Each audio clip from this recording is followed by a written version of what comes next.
요즘이요 러닝 열풍이 불고 있는 것 같아요. 이렇게 곳곳에 보면 이렇게 그룹 이렇게 지어서 이렇게 달리게 하시는 분들이 꽤 많이 계십니다. 우리 교우들 중에서도 러닝에 심취해 계신 분들이 있는 것으로 알고 있습니다. 제가 아는 목사님 한 분이요 이 러닝에 입문을 하셨다고 그래요. 그래서 처음에는 내가 달리면 한 10km 정도는 뭐 쉬지 않고 달릴 수 있겠다 이렇게 마음을 먹으셨는데 막상 처음에 뛰어 보니까요 1km를 달리기도 힘들더라 이런 말씀을 하셨습니다. 그래도 하루 이틀 이렇게 달리고 훈련하고 이렇게 하다 보니까 어느샌가 5km 정도는 이제 쉬지 않고 달릴 정도가 됐다 이 말씀을 하셨고요. 이제 좀 더 연습하면 이제 10km까지는 달릴 수 있지 않겠나 그런 말씀을 하시더라고요.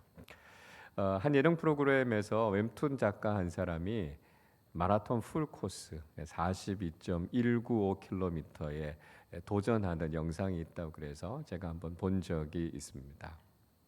이 마라톤 풀 코스를 7시간 안에 완주하면 완주한 것으로 인증을 해준다고 그래요. 그래서 한번 도전을 한 거죠. 근데 완주를 하는 게 그렇게 쉽지가 않았습니다. 뛰다가 걷다가 주저앉기도 하고 눕기도 하고요. 그러다가 겨우겨우 정신력으로 끝까지 해서 7시간 안에 그 거리를 완주하게 됐습니다. 여러분 이 마라톤 풀코스가 뭐 말이 쉽지 진짜 완주한다는 게 얼마나 어렵겠어요? 그래도 정신력으로 끝까지 완주하게 되는 그런 감격을 누리게 됐습니다.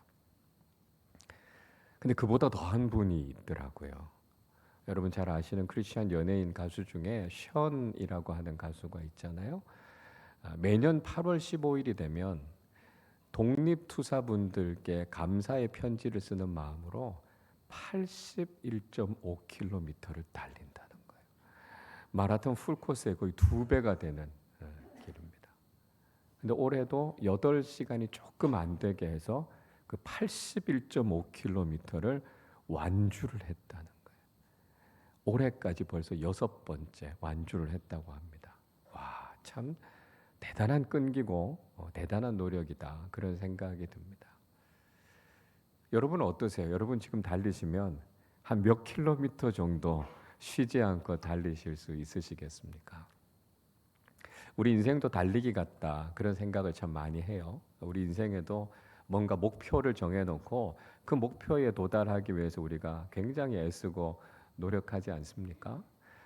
이제 2025년이 한 열흘 정도 남았습니다.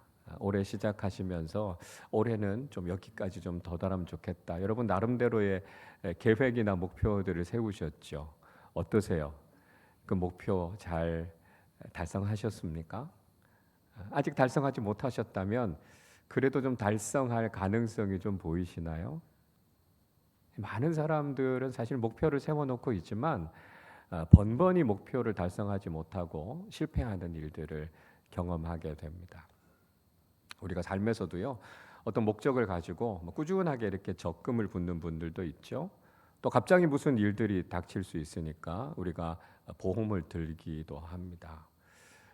그런데 이런 것들을 만기까지 우리가 끝까지 잘하지 않으면 그 혜택이 많지 않거나 또는 보장을 잘 받지 못하는 경우들이 있습니다. 그래서 우리가 작심하고 시작한 일이 있으면 끝까지 잘 마무리하는 것이 우리에게 참 유익하다라고 하는 걸 우리가 알게 되죠.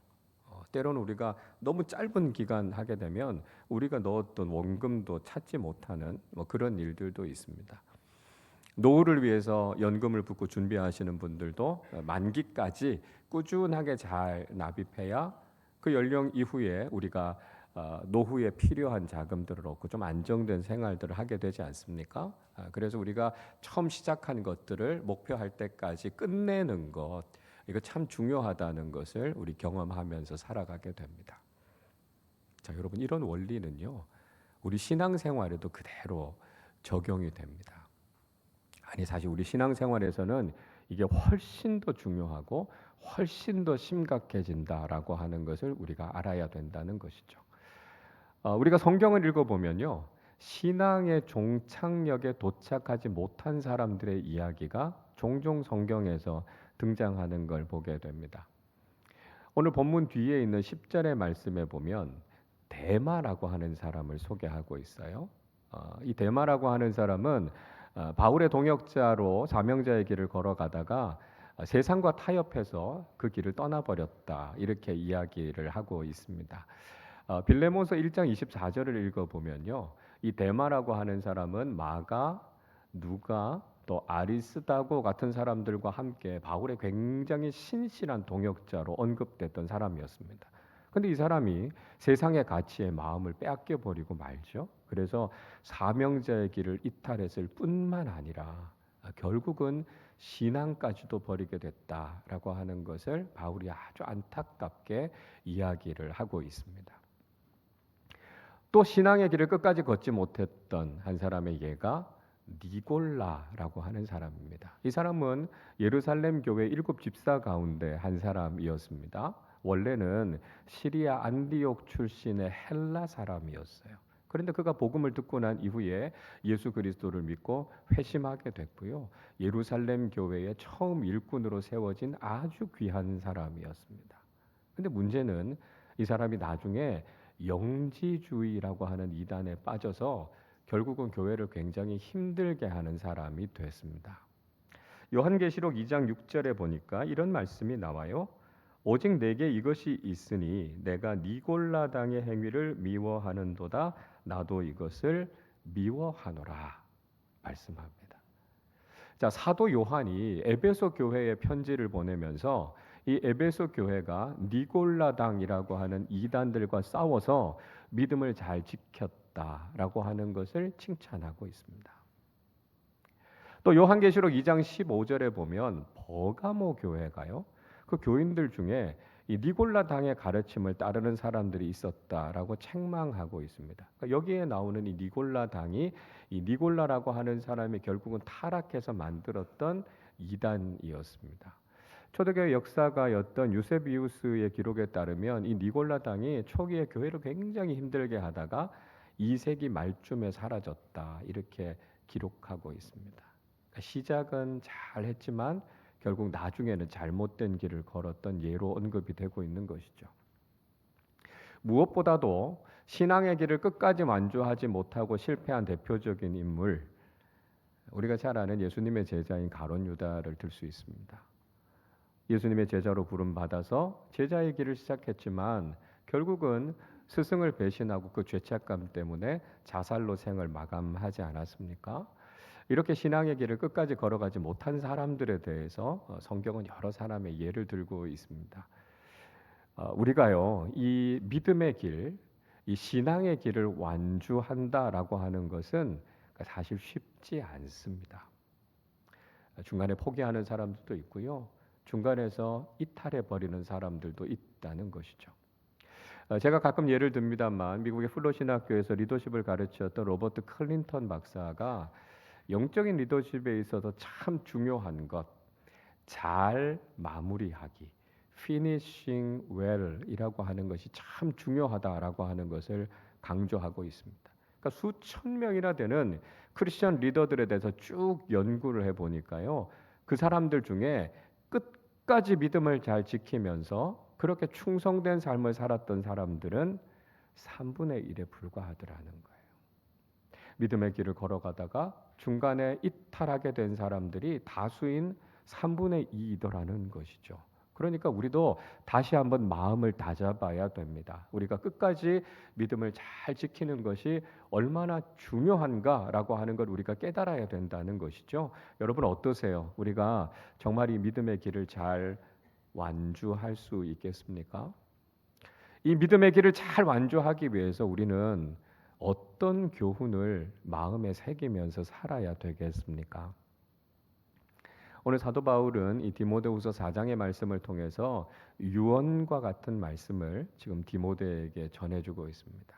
특별히 이 말씀을 시작하면서 바울은 하나님께서 주신 권위를 가지고 지금 디모데에게 명령하고 있습니다. 1절을 보십시오.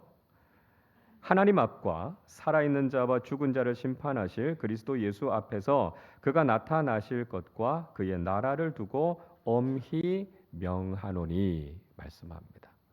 자, 그러니까 바울이요, 지금 디모데에게 하나님과 예수 그리스도, 즉 예수 그리스도의 다시 오심과 하나님 나라에 대한 분명한 믿음을 가지고 그에게 지금 명령하고 있는 것입니다. 그러니까 디모데가 신전 의식, 코람데오라고 하는 의식을 가지고 내가 지금 하나님 앞에 서 있고 내게 주어지고 있는 이 말씀이 살아계신 하나님의 명령이다라고 하는 것을 엄중하게 받아들일 것을 이야기하고 있는 거예요. 바울이 지금 사람의 말을 이야기하는 게 아니라는 거죠. 그러니까 그 말을 가볍게 받아들일 것이 아니라 천지 만물을 창조하시고 이 땅의 심판자로 다시 오실 예수 그리스도를 기다리는 사람으로서 주님의 말씀으로 이것을 무겁게 받아들여야 된다는 것입니다.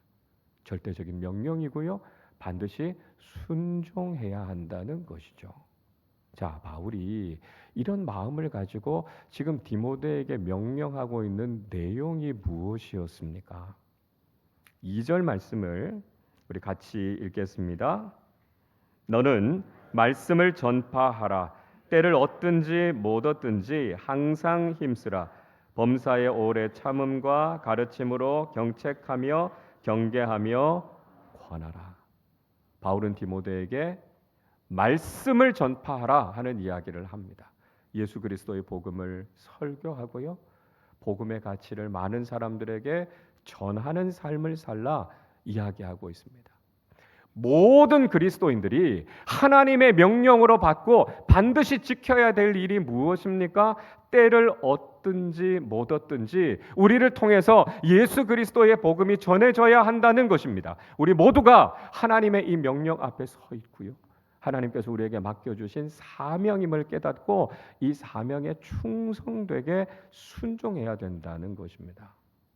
우리에게 복음을 전하기 좋은 때이든지 그렇지 않을 때에든지 우리는 힘을 다해서 주님의 복음을 전하는 삶을 살아야 된다는 것이죠. 바울은요, 때를 얻든지 못 얻든지 그 누구보다도 복음 전도에 힘썼던 사람임을 우리는 알고 있습니다. 빌립보서 1장 12절 13절에서 바울은 이렇게 이야기합니다.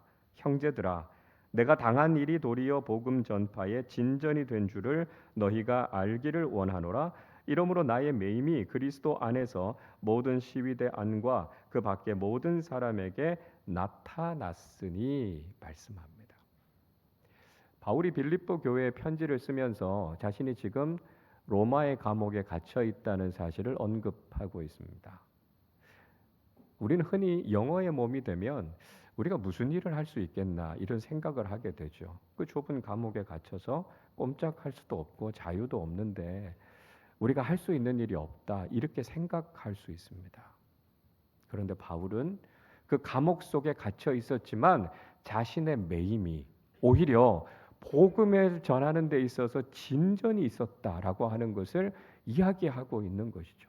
어떻게 보면 인간적으로 가장 좋지 않은 상황 속에 있었지만 그 상황 속에서도 바울은 오직 자신을 통해서 어떻게 하면 예수 그리스도의 복음이 전해질 수 있을까에 관심을 가졌고요, 그렇게 복음이 전해지게 됐다는 것을 이야기하고 있는 것이죠. 마찬가지로 우리가 복음을 전하기 좋은 때이든지 그렇지 않을 때이든지 우리의 관심은요, 우리를 통해서 어떻게 하면 구원의 주님 예수 그리스도의 복음이 전해질 수 있을까? 우린 거기에 관심을 가지고 살아야 된다는 것이죠. 자, 이렇게 복음을 전해야 하는 그 디모데가 살고 있었던 시대적인 풍조는 어땠을까요? 3절과 4절은 이렇게 말씀합니다. 때가 이르니니 사람이 바른 교훈을 받지 아니하며 귀가 가려워서 자기의 사욕을 따를 스승을 많이 두고 또 그 귀를 진리에서 돌이켜 허탄한 이야기를 따르리라 말씀합니다. 자, 디모데가 복음을 전해야 되는 상황, 별로 좋은 상황이 아니었습니다. 사람들이 건전하고 바른 교훈에 대해서 늘 관심을 가지면 좋을 텐데 사람들은 그런 교훈에 대해서 별로 관심이 없다는 거예요. 사람들이 관심을 갖고 있는 건 뭡니까? 어떻게 하면 내게 좀 유익이 될까? 어떻게 하면 내가 좀 부자가 될 수 있을까? 어떻게 하면 내가 좀 세상을 편하게 살 수 있을까? 이런 것에 도움을 줄 수 있는 사람들, 스승들을 찾아다니면서 그런 가르침에는 귀를 기울이지만 진리에는 관심이 없다는 거예요. 과거에만 그런 것이 아니라 오늘날 우리가 살아가는 시대도 비슷하지 않습니까? 사람들은 무엇이 옳은지 무엇이 진리인지에 대해서는 별로 관심이 없습니다. 그래서 진리인 하나님의 말씀, 성경의 말씀에 대해서 별로 관심을 갖지 않죠. 그리고 사람들이 관심을 갖는 건 무엇입니까? 꾸며낸 이야기, 만들어낸 이야기에 귀가 솔깃합니다. 영화나 드라마, 소설이나 만들어낸 이야기에 사람들이 그렇게 열광하는 걸 보면 디모데가 복음을 전하는 시대나 오늘 우리가 살아가는 시대나 별로 다르지 않다는 거예요.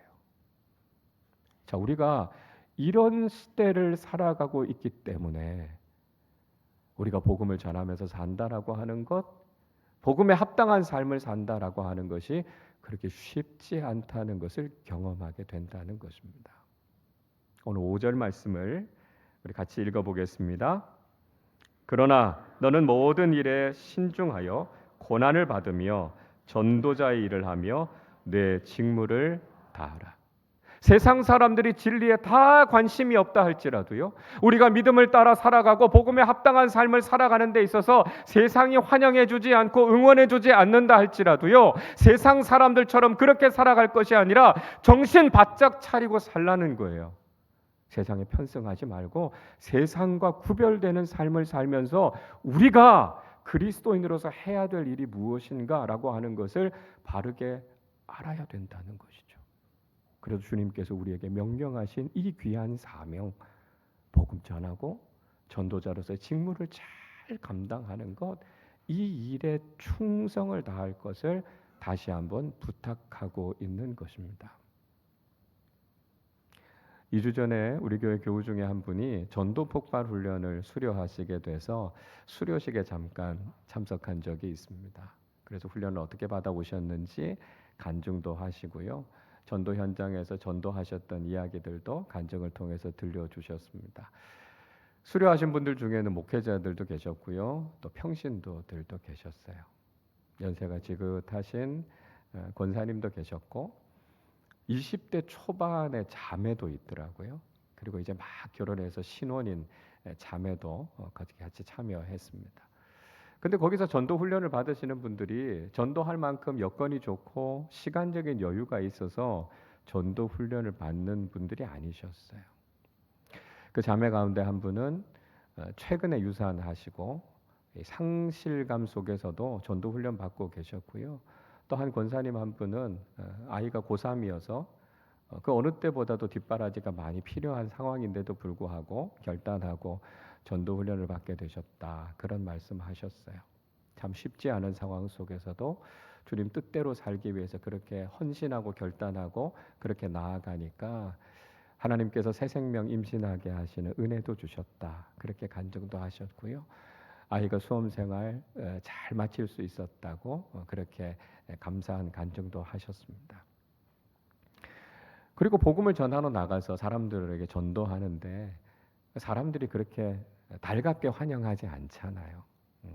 그런데도 하나님께서 예비한 영혼들을 만나게 하셔서 수십 명의 사람들이 복음 듣고 결단하시고 교회에 등록까지 하셨다는 거예요. 여러분 한번 생각해 보십시오. 요즘 같은 시대에 노방전도 나가서 수십 명이 결단하고 결신하고 교회에 등록한다는 거 쉬운 일이겠습니까? 어려운 일이죠. 놀라운 일이죠. 그러나 우리가 주님의 말씀에 순종하고 그 말씀대로 했더니 하나님께서 믿음의 열매를 맺게 하셨다는 것입니다. 복음을 전하기 참 쉽지 않은 시대를 살아가지만 우리에게 주신 사명이 무엇인가? 주님께서 우리에게 주신 명령이 무엇인가? 그 말씀에 순종하는 삶을 살아갈 때 하나님께서 일하시는 것들을 경험하게 된다는 것을 우리에게 말씀하고 있는 것이죠. 사도 바울은요, 그렇게 사명자의 삶을 살았습니다. 하나님 앞에서 예수 그리스도께서 명령하신 그 명령에 충실하게 순종하는 삶을 살았습니다. 사람들이 복음에 관심이 없고 때로는 그것 때문에 조롱하기도 하고 비웃기도 하고 고난이 있었지만 그건 낙심하지 않고 포기하지 않고 그 길을 계속해서 걸었습니다. 그리고 무엇보다 중요한 것, 바울은 자신에게 맡겨주신 이 귀한 사명을 완수하는 것이 중요하다는 것을 그는 분명히 깨달았어요. 호기롭게 이 믿음의 길을 시작하기는 했지만 중도에 포기해 버린다면 그 옳은 일이 아니죠. 주님께서 칭찬하실 만한 일이 아니죠. 그래서 끝까지 그 사명의 길을 걸어가겠다 결단하고 있습니다. 바울은 이제 자기 인생의 마지막이 다가오고 있다는 것을 직감하게 됩니다. 6절 말씀을 보십시오. 전제와 같이 내가 벌써 부어지고 나의 떠날 시각이 가까웠도다 말씀합니다. 바울은 자신이 전제와 같이 부어질 때가 됐다고 이야기합니다. 이 전제라고 하는 제사는요, 제물을 놓고 거기다가 포도주를 부어서 드리는 제사입니다. 피 흘림을 상징하죠. 죽음과 희생을 상징하는 것입니다. 그러니까 바울이 이제 순교할 때가 다 됐다라고 하는 걸 알고 있는 겁니다. 바울이 지금 두 번째 로마 감옥에 갇혔는데 이번에는 살아서 돌아갈 수 없다는 걸 알고 있었던 거예요. 이제 죽음을 눈앞에 두고 있는 그 상황 속에서도 내가 이 사명의 길을 다 걸어야 되겠다. 바울에게 그 다짐이 있었습니다. 여러분, 우리 인생의 마지막은요, 누구에게나 다 힘겹고 고통스러울 수밖에 없습니다. 마치 마라톤의 결승선을 앞두고 있을 때 우리 몸에 있는 모든 에너지가 다 빠져나가고요. 내 다리를 내 마음대로 조절할 수 없을 만큼 그렇게 극심한 고통이 우리 인생의 마지막에 찾아오게 된다는 거예요. 그러나 그 마지막 순간까지도 우리가 정신을 차리고 이 믿음의 길을 끝까지 걸어가야 되겠다. 그 다짐이 결단이 있어야 된다는 것이죠. 여러분, 우리 인생에도요, 그 마지막 순간이 찾아옵니다. 여러분, 그때 우리는 무엇이라고 고백해야 되겠습니까? 오늘 7절 말씀을 우리 같이 읽어보겠습니다. 나는 선한 싸움을 싸우고 나의 달려갈 길을 마치고 믿음을 지켰으니.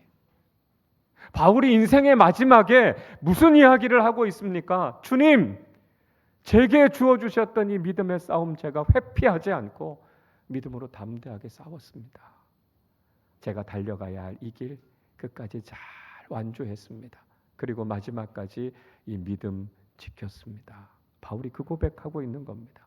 여러분, 우리에게도요, 그 고백이 필요하다는 거예요. 이 믿음의 길을 걸어가다가 중간에 포기하면 안 돼요. 도망가면 안 돼요. 되돌아가면 안 된다는 거예요.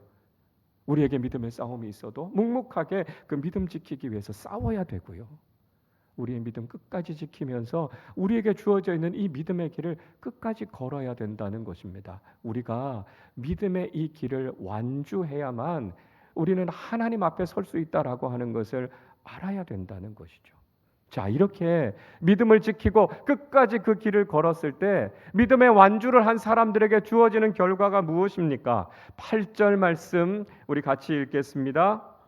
이제 후로는 나를 위하여 의의 면류관이 예비되었으므로 주 곧 의로우신 재판장이 그날에 내게 주실 것이며 내게만이 아니라 주의 나타나심을 사모하는 모든 자에게도니라.